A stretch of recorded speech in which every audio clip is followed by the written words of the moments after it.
Choisissez le service de Maman Chimène Cargo et bénéficiez de plusieurs services tels que le fret maritime, chargement de 5 conteneurs en un seul jour, service cargo rapide de manière à ce que votre conteneur arrive à bon port dans un délai de 35 jours, un service de fret aérien pour que vos marchandises arrivent par avion dans un délai de 3 à 4 jours.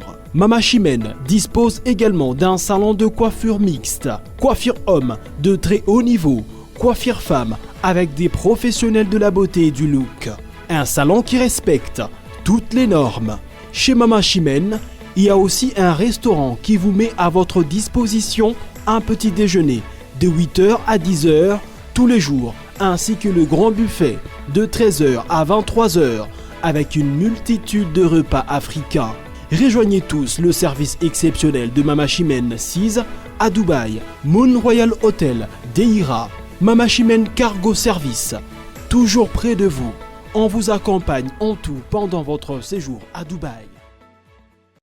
Voilà Bandeko, merci mingi, Toye Malamo, Tokotani Lisusu na émission na biso Masolo ya Mboka. Nous sommes en direct de Dubaï, Masolo ya Mboka comme Tozo expliqué bino avec Ndeko Merlin Mampouya Tozo toujours ko analyser ba actualité ba information politique oyo ezo le Mboka na biso République démocratique du Congo. Tozo analyser Masolo ya Mboka une certaine manière de montrer à la population congolaise comment est-ce que les choses se font, une certaine manière d'encourager les politiciens qui font bien les choses, une certaine manière aussi de montrer aux personnes qui font mal les choses de s'organiser, d'arranger et de travailler de manière positive pour l'intérêt du peuple. Donc les lots une émission de Merlin Mampouya où qui est absent pendant 2-3 jours, nous étions beaucoup plus occupés dans les préparatifs à concert. Il y a grand Mopa au Kofi Olomide au Yakobeta à Dubaï samedi 23 septembre 2022. Tomoyambi Bandekonabiso, journaliste Papi Mboma, Toyambi Mathieu Bosch, Toyambi Ndekonabiso à comédien lité à Kanda, Toyambi Bandekonabiso Belé, Baoti Kinshasa, pendant événement Oyo, le 23 septembre, il y a les grands Mopa au Kofi Olomide. Topespe merci na organisation Mobimba Oba organisé qui concert à Wilo Longomba et le Malamu Mingi. Les lots zongi les sous na Masolo ya Mboka na Ndeko Merlin Mampouya na Pesimbote. Bonjour Ndeko Merlin Mampouya. Bonjour Papa Robert Kiti. Oui, Malamu. Merci vous. Voilà, tout ça qui est un peu absent mais l'autre kolobela ba sujet Oyo est en actualité tel que le député de l'Assemblée nationale doit aligner on va reprendre là. Le député de l'Assemblée nationale doit-il aligner la proposition concernant la loi Tchani, que la loi Tchani est bandaki proposition en loi Tchani depuis année l'équipe Noël Tchani ou à l'obéla qui a mot de temps en temps tout le monde est Assemblée nationale vraiment et l'ingi est appliqué donc on a analyse il y a des Merlin. Le président de la République à l'Assemblée générale de l'ONU, soit 68e session, le président Félix Tshisekedi Tshilombo qui a déploré l'aggravation des inégalités de la pauvreté dans le monde et des catastrophes climatiques qui perturbent. Il a insisté sur les retraits de la MONUSCO en RDC après 20 ans.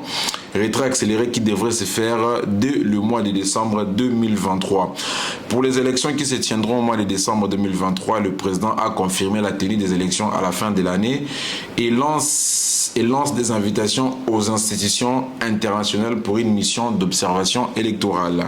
Tout le Voice, Fouita qui a Daniel Safou concernant Moïse Katumbi, vous avez suivi Voice Mogue Fouita qui n'a pas réseaux sociaux, Daniel Safou a déclaré $1000, tout ça.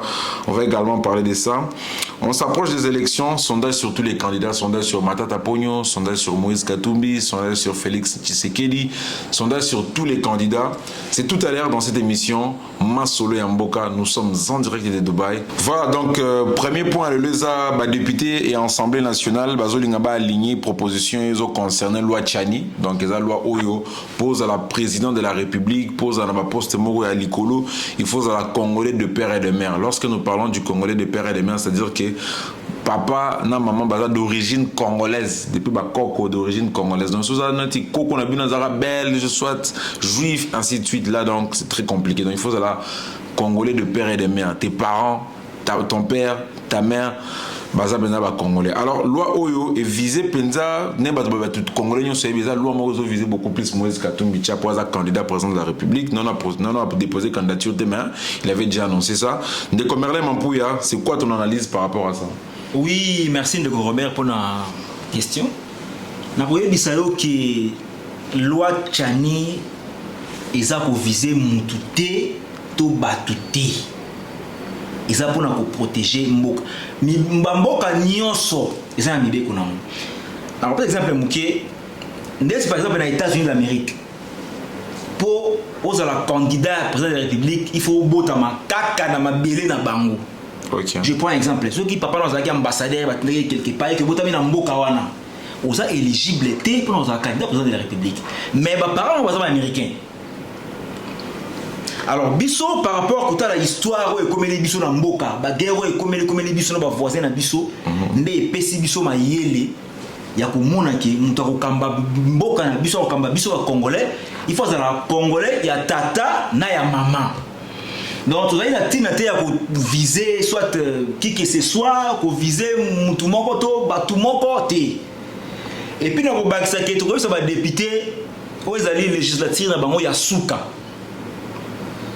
Na décembre to ko élire bato ba ko sa ki loi Tchani eleka. Soki balingi bazala réto réélire bango biso taki peuple to pesa bango sous mandat baleki sa loi Tchani to banana président Mbosso ti na député ya suka soki bolingi to réélire bino lisusu to sengi na bino boleki c'est la biso loi Tchani eza po esunga e batela mboka na biso tozui makambu ba makama ba kokoso tellement ebelé par rapport ya asali congolais té, asali congolais. Et on te sengi na ba député. Biso to pesa bino mandat, to ebisi bino ke bolé ki sa loi Tchani eleka. C'est-à-dire que ko kamba Congo ko ba 2023 ti ki no ntamba ko benga wa sisa mokila ye akozala congolais ya tata na ya mama. Pona ko bakisa. Soki za ya bandeko mususu o ba lingi bazala na ba fonction to baka basunga biso ya kozala na fonction na mboka na biso Congo ezaka kozala président de la République o kozala député o kozala ministre mais o kozala chef de l'état te o kozala président de l'Assemblée nationale te chef état major te premier ministre te pour ezali ba poste faut pesa na bana ya mboka pourquoi pour loyauté ezala partager te et bon bandeko na biso bana ba parents ba belge bandeko na biso bana bandeko na biso oyo peut-être ba papa za belge soit papa botami na Belgique ou bien par exemple dans le cas par exemple à l'époque à Mobutu il y a ba musulman ba setia les ba na origine portugaise si je ne me trompe pas ba toi na nyonso lelo ba za pe belé ba tout ça ba métier belé na Congo oyo ba parents na bango ba za d'origine beaucoup plus belge donc bango bana pour toute la vie ba otika la rozala président de la République té donc ils ont loi mo bozo viser ba tu za loi mo bozo et copier si moi non na koyeba ça de Robert na bandi sous ko zongi ça que mboka nyonso ezalaka na mibeko nango soki bandeko ya États-Unis d'Amérique balobi ke soki obotami libanda ya mabele na bango ozala okamba bango na présidence te mais ozala député ozala sénateur ozala ministre ezalo lenge moko na biso par rapport ya makambo ekomeli biso na mboka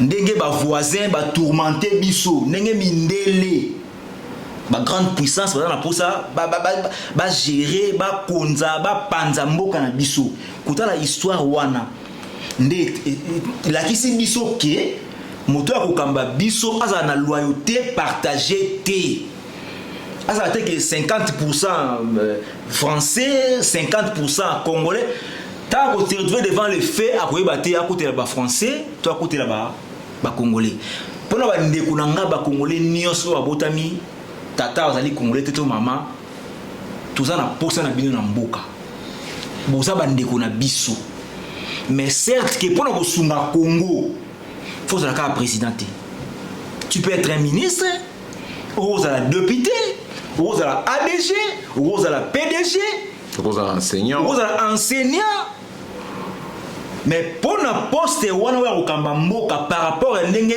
passer na biso et enseigner biso to sengi na ba député ba voter ba lekisa loi Tchani moto kokamba Congo en 2023 à la congolais de père et de mère voilà to viser mututé to exclure mututé to na poser apport ya mutu nyonso mais pour na ko pesa apport na mboka et ça quand tu es chef de l'état Vous appelez chef du quartier.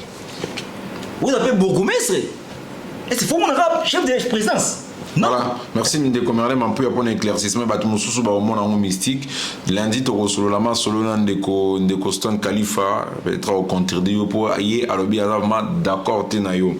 Voilà, deuxième point le président de la République Félix Tshisekedi a déploré l'aggravation des inégalités et de la pauvreté dans le monde et des catastrophes climatiques qui perturbent. Il a insisté sur les retraits de la MONUSCO en RDC après 20 ans, retrait accéléré qui devrait se faire dès le mois de décembre 2023. Le président a confirmé la tenue des élections avant la fin de l'année 2023. Il a également invité toutes les institutions internationales pour une mission d'observation électorale. Depuis Tobana Mamba retrait via MONUSCO, mission d'observation des Nations Unies. Depuis l'époque, il y a Kabila, Joseph, Laurent Désiré, Tilelo, mission des Nations Unies et Kendara, Tebapesara, délai décembre 2020. Au moins, le président de la République a confirmé que l'élection et qu'on se tenir dans le mois de décembre 2023. Étant qu'analyste politique, message Noézanini par rapport à ma propre chef de l'État, surtout pour un retrait à MONUSCO, où tu es rôle dans le Zalanini, Batuna Goma Bazo Koufa. MONUSCO azana depuis MONUSCO non on a dit que ils ont un territoire moi ils ont rébellion MONUSCO a libérer territoire ils ont un village mobo ils ont beaucoup il y a rebelle nanu toyo kate que MONUSCO a libéré ville moko rien du tout. Vraiment objectif né rôle à MONUSCO Zaranini aussi longtemps guerre aussi la tête depuis 20 ans guerre aussi la raté. De Robert MONUSCO a un rôle ni a un rôle moroté pour nous biso ba congolais. A un rôle ya ko aider ba rebelle, ko aider ba puissance là ko menacer biso pour ba piller minerai na biso. To moni bango to zi bango na makambo belé ya mabe. Ya ko leksa minduki, ya ko leksa ba matière première. Donc pour ngai ezali les kanisi ya ko soutenir ba kanga biloko na bango ba kende parce que depuis 20 ans est ça toujours ba problème est ba to baza ko kufa bango bazawana ba rebelle ba ko ça n'importe quoi bango bazawana donc ezali kanisi malamu d'ailleurs pour nanga ba kende na lumbango il est temps phare d'essai azwa makamu nyoso en main ba MONUSCO baza ko distraire biso pour préparer la balkanisation du Congo. Alors qu'ils ont makambo tout ça dans posati, to lingi en moté, to sepeli na moto, sepela na moté. Il est grand temps ba kanga biloko na bango, ba kene parce que ba aider biso de l'autre côté. Au contraire, ba zongi si biso sima. Pendant la discussion de la coordination des Nations Unies, na moni ma belle lobité. Atali sika ka solo na miso ba, ya ba ninga na ba président. Jusqu'ici planète ils a bouleversé, ça secoué. La crise de la Covid.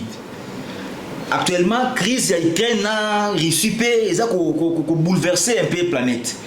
Donc, c'est comme de plus en plus macassi. À bâtir ce que l'élection est allée, mais ça va aussi bien en et ça va aussi bien en décembre 2023, tu as urne pour la élire président de la République Otokolinga pour élire ba député Otokolinga ainsi que ba député provincial Otokolinga on va collecter sur loi ya Tchani net ko sa confiance pas na bango quoi na bango dans les Nations Unies net ngai biso ba congolais tous d'accord na MONUSCO et Kinda élection écosalema planète ça bouger par rapport à la crise de menacer planète aussi on peut tout MONUSCO au Kenya. En tout cas, puis maman va rentrer bani le lote. Et banda kala baki baza ko kele ndambu batikali ndambu. Toza ko senga gouvernement atia ba moyen en jeu à mettre pression sur bango ndambu batikali ba quitter sol congolais. Voilà, Ndeko Merlem Ampouya Toro Belasiko dossier Oya Daniel Safoura qui voice oiseau circuler partout. Voice oiseau senga mbongo et pas Moïse Katumbi, tozo baté politique en bokozo marché ni les gens ne sont pas sérieux au pays. Bon. La majorité, comment est-ce que les affaires internes, politique, audio, on a tenu l'audio, au sambo ici, donc les réseaux sociaux, des autres divulguer l'information au Saranate. Ben oui, c'est aussi important, mais de que Daniel Safoura, audio n'est pas foutu, apparemment, qu'est-ce qui se passe? Pourquoi les gens, la majorité des gens veulent tous s'acharner contre Moïse Katumbi? Après, ça va de Robert, Bandegolanga Congo central, Nyoso. ba Congo bolimbisa ngai moto ayokisi bino soni le roi Daniel Safo azalite amikolo ti koleka tolandaki nga na yo baluba mais koyoka ba voice ebimi mpona ndeko Daniel Safo ayokisi bato nyonso ya bakongo so ya Congo central pardon soni soki tokosaka politique mpona baintérêt personnel niveau totika donc il y a les gars à la TV pour finir baluba il y a la TV pour critiquer le régime pour $1,000 alors $1,000 le mois pour $1,000 to pesa qui est voix pour na kulandela ko sunga mboka to pesa qui est voix te pas sunga ndeko Moïse Katumbi na $1,000 moi la politique va ça moi pas être souki oui mais ça m'a bé pour voice à mutu sola la mutu fuité mais quand il s'est comment baza kosala mboka te bandeko bapesa ka voix na bango na Daniel Safo en tout cas na kosenga bino Congo central za na bato ebele bopesa na bato mosusu o bakotamba kosunga mboka yo koleka na TV ofinga tribu moko ya mboka okoleka na TV ofinga mokonzi ya mboka pona suka na yango bapesa yo $1,000 non ndeko na ngai non ndeko na d'ailleurs kolandisa honorable Daniel Safo déshonorable alimisa na terme déshonorable Daniel Safo $1,000 c'est le côté pas naé par rapport à salaire tant que député mais comment ça le travail moko be pona ko kwesa mboka pendant 1 mois pour payer $1,000 mais c'est regrettable mais au kwesa mboka nene il est juste en train de critiquer ce qui non Ndeko Robert tango le kana TV olobaki baluba bon ndeti ngai na vandi bina lobaki non ba Congo ba soy non la République démocratique du Congo est en 4 langues nationales ils sont entourés d'une affaire de plus de 4-5 quelques tribus oh tout ça biso nyonso ba congolais ozala muluba ozala mswahili ozala mungala ozala mulugna mukongo ozala mutandu ozala toujours former République démocratique du Congo. S'il faut en reprocher Tshisekedi par rapport à et ça les naïs, mais ça faut engager Balouba. S'il faut qu'on reprocher Kabila pour ne ça les naïs, ça il faut ça les malamti. Et c'est tali ba soyalité. S'il faut qu'on reprocher Marshal Mobutu par rapport à ses erreurs, et tali banga non soutien. S'il faudra reprocher encore le fait président Kassavoubou, l'ancien président Kassavoubou, il a dit qu'on a soutenu. Et ça, les Liandeko, Daniel Safo, ils allaient à ma baie. Là, le lengi a kotonga mboka te. Voilà, tu continues l'émission Nabiso, Bossolo, Dubaï, Masole, Mboka, tout ça sur la A en direct. Alors, on s'approche des élections, donc, Congolais, politiciens, tout ça, c'est beaucoup plus de charisme parce que il faut être exemplaire. Donc, si vous êtes député provincial, national, ministre, gouverneur, bourgmestre, chef du quartier, général, colonel, il faut être exemplaire. C'est vraiment important. Lorsque vous êtes au sommet de l'État, il faut vraiment vous occuper d'un fonctionnement très supérieur. Il faut vraiment que vous allez faire objectif pour éviter certaines choses.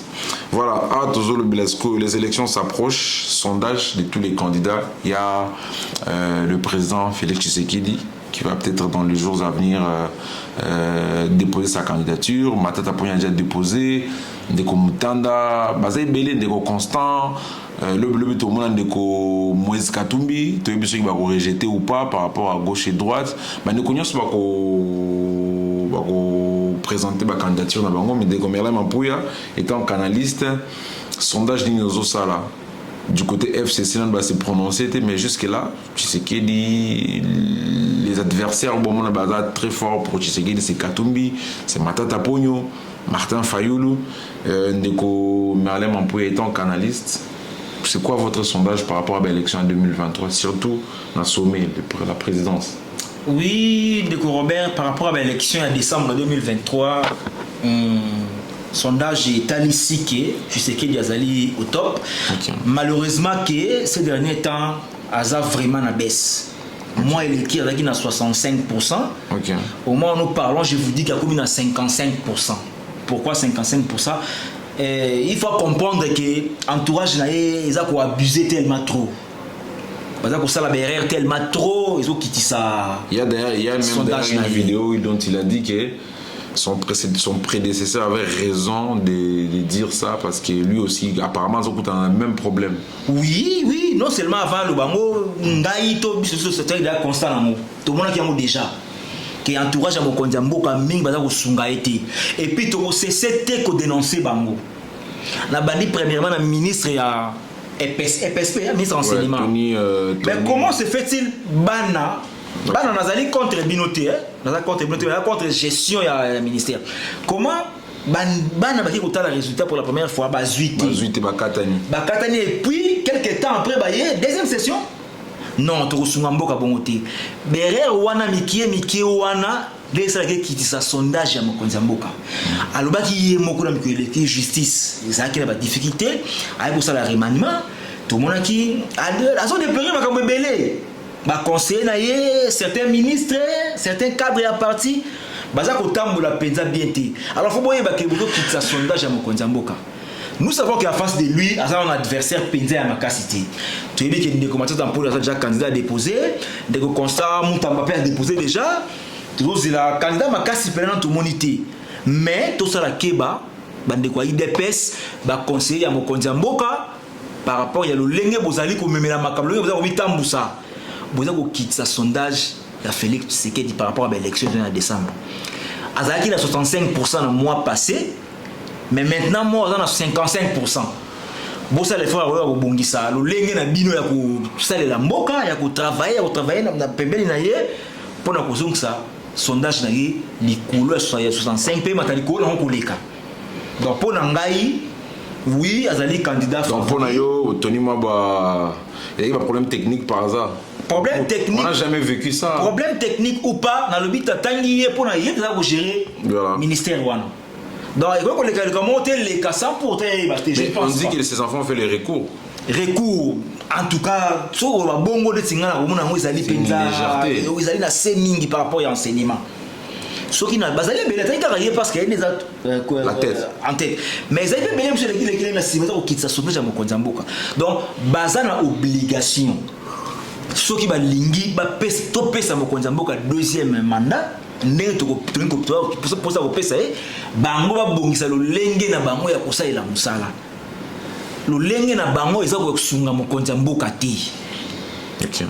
Babu elle est tellement ébélé dans l'entourage à Mokonzamboka ainsi que na fief na ye. Voilà, spécial diaspora, bon que tous en Dubaï en UAE, est-ce que temps spécial diaspora, bon on a un extrait, merci Myriam pour une expérience, vous êtes d'ici à Dubaï depuis quelques années. Bientôt là tu vas organiser Assemblée générale à diaspora à Dubaï, qui va organiser élection pour voter un nouveau président, Kamba, communauté des Congolais résidents ici à Dubaï, résidents vivants ici à Dubaï. Donc, un peu par rapport à qui CG Toubi, sur la émission, CG Toubi, à la plateau, après ça qui va point viner par rapport à l'élection à diaspora. Vous étant qu'un Congolais résident ici à Dubaï, l'élection ma ponami aux hommes candidat selon eux, il faut tout à la tête de la diaspora congolaise à la UAE. Oui, le Robert, merci. Zali mutuna moko zali vraiment ma lampe ma kasi mingi pour na biso de faire na Dubaï awa. Na landa qui vraiment CG Toubi malam mon émission na en plus na sola qui personnellement na yi. Malgré ça na téléphone. Tout ça na poussé à réorganiser les choses ni tout le en français. Lorsque je dis réorganiser, la limite que ils a organisé des thés. Je veux bien dire réorganiser. Donc c'est que ça là qui organisé, nous voulons encore que Bakissa, bien comme Sunakati.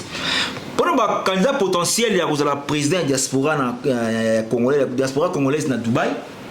Jusqu'ici dans notre moni, candidat va binité. Tu vois, c'est le candidat va se prononcer, Toyiba, Tokoili, Nani. Mais actuellement, Makambozo qui dépend bien. Il faudrait qu'on se le dise. Qu'est-ce qui se passe réellement? Depuis que je suis à Dubaï, ça fait plusieurs années que je lobby. Na moni atamba la marote réunion la comité diaspora. OK. Ba communiquer dans groupe WhatsApp. Na zakana groupe. Na moni on a monté. Yami balé. Jusqu'ici na habité dans la caméra diaspora. Tout ça, CG Tubingo, toujours. Non, ça dit CG. Na toute la question. Nicolas CG Bazali Wapi, Banani. Première vice-présidente, Mama Dorcas. Deuxième vice-présidente, pardon, Komwe Kiminga. CG Toubi, Papa Toubi. Papa Toubi, on a yébié, na betali so mukeli misanga na Expo 2020 en 2021. Tant bien qui va misser JB, Nyokalongo, misser ba betali na chef d'état yaki. Papa Toubi, tu auras connu me ba kaiti. Na senga ki audience ta solana yi. Na yi na kutia yaki ko so na conseiller chef de l'état. Ka to solidarité. Tant que si le gars ya mbabiso, jiba benga ki ba sola. Baki so na jiba zo ki tambula yi. Tout ce que ko so na été. Na yeko mona yi susu na plateau jour émission. Mais tout yo kakaye papa Toubi, si vous avez un problème na Dubaï, papa Toubi tout yo kakaye. Mais en réalité, tout éviter. Est-ce que yemoko ne peut constituer diaspora? Ba cadre nous sur na basa api. Pour la réunion, selon l'analyse, la réunion est celle de Makate pour Nanini. Mais bon, siège de diaspora et Zalara Wapi. Nous avons appris qu'il y a un siège de diaspora dans Dubaï. Siège dans un groupe WhatsApp, est-ce que tu as peut-être, il y a un groupe Sangaï. Pour la mon siège. Na kendati na ambassade na Abu Dhabi na mon siège. Alors, bango va saluer bango va salle. OK. Il est grand temps to bongisa makambu. Papa Toubi na ba ndeko na comité en place, ba su taper moulaï. OK. Ba organiser l'élection té. Oui, ba to sunga biso, makasi. Ba sunga biso makasi, faut la reconnaissance. Ba sunga biso. C'est tout mais c'est Toubi. Ba sunga, il y a sunga biso à Congolais makasi. Le CG Tubingo est. To sengi na yé. Il y a le CG, secrétaire général. Aluka moya sur na ba cadre na ye ba continuer le deux vice-président na président ba organiser ba élection to pona bureau ya sika to pesa bango makanisi o toza nango pona kosunga diaspora ya Congo na Dubaï. OK. To le bité ke basali non basali penza basali parce que basungi mais ba komi penza na le ba ça vraiment kambuti. Par rapport selon yo. Viva activité na bango, ba programme na bango, ils ont restreint apparemment. To sengi na bango ba fongola circuit to kende l'élection. Ce qui va vous ba candidat na bango, premier de voter bango. Tu vas contre bango té. Mais ba fongola un peu circuit pour donner makanisi ya ko pesa.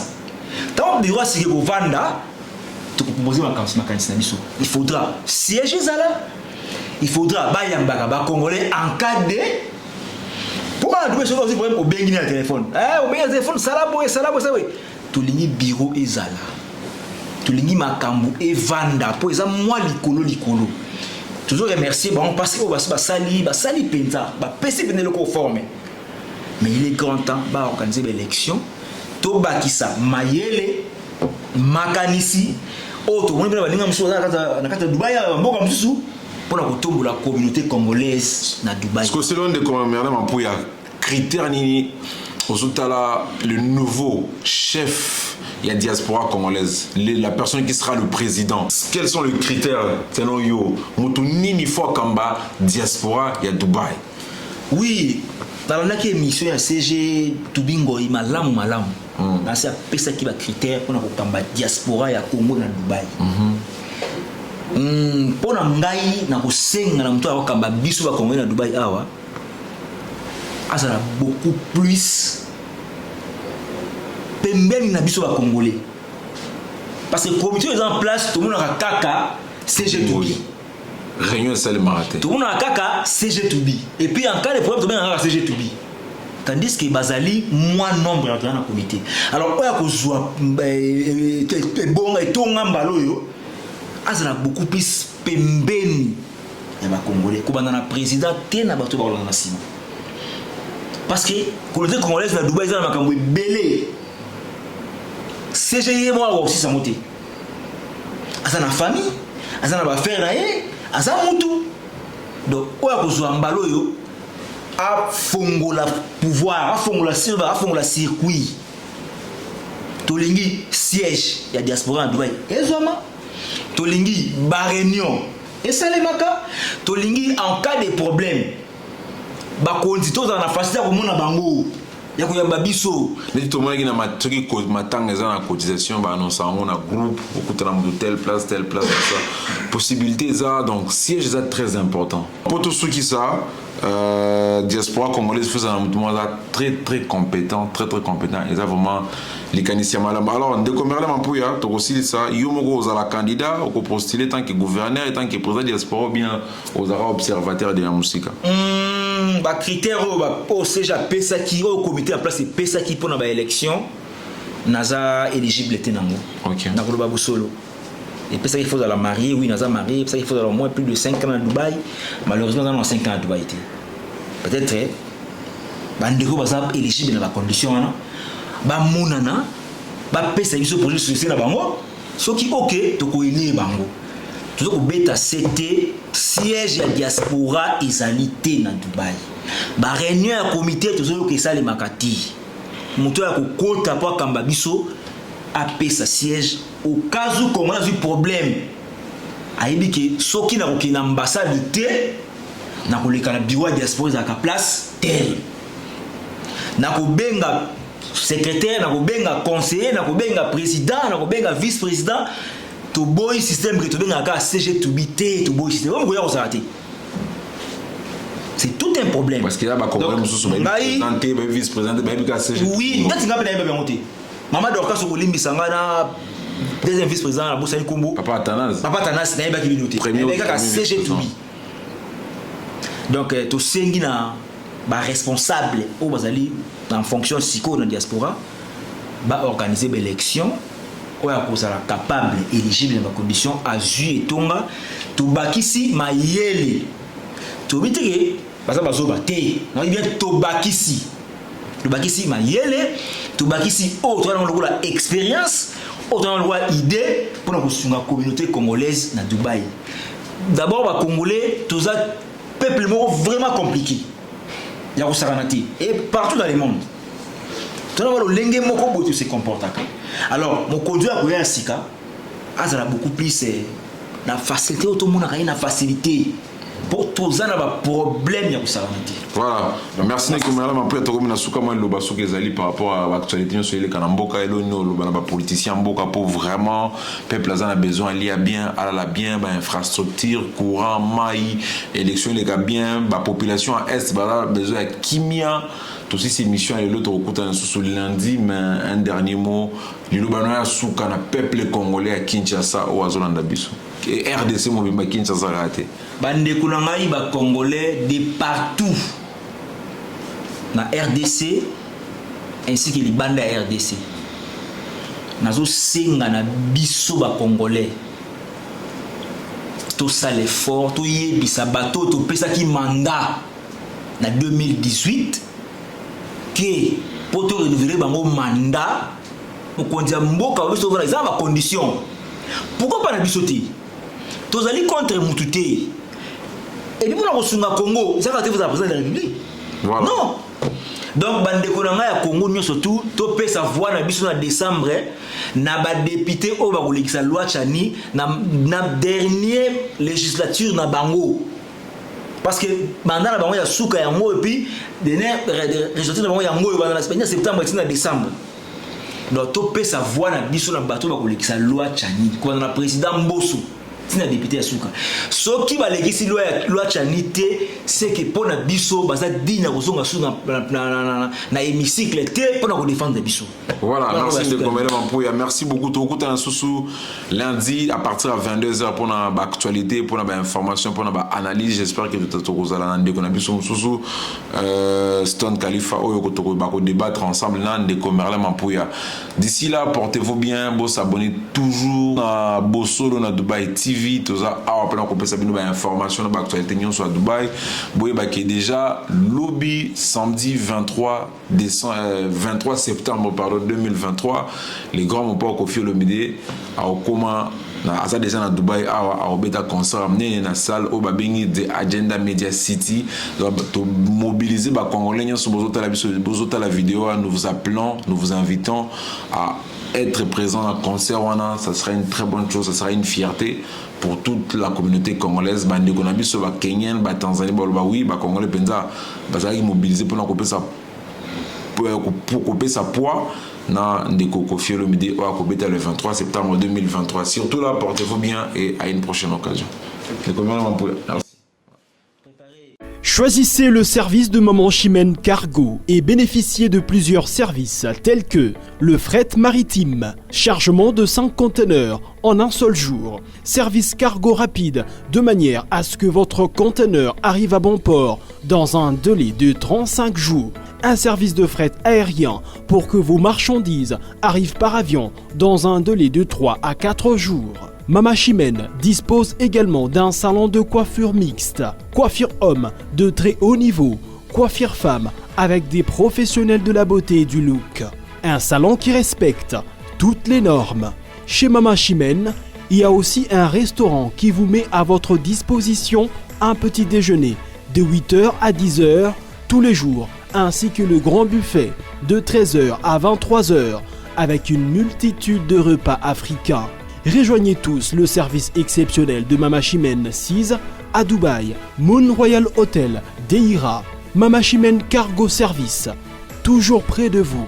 On vous accompagne en tout pendant votre séjour à Dubaï.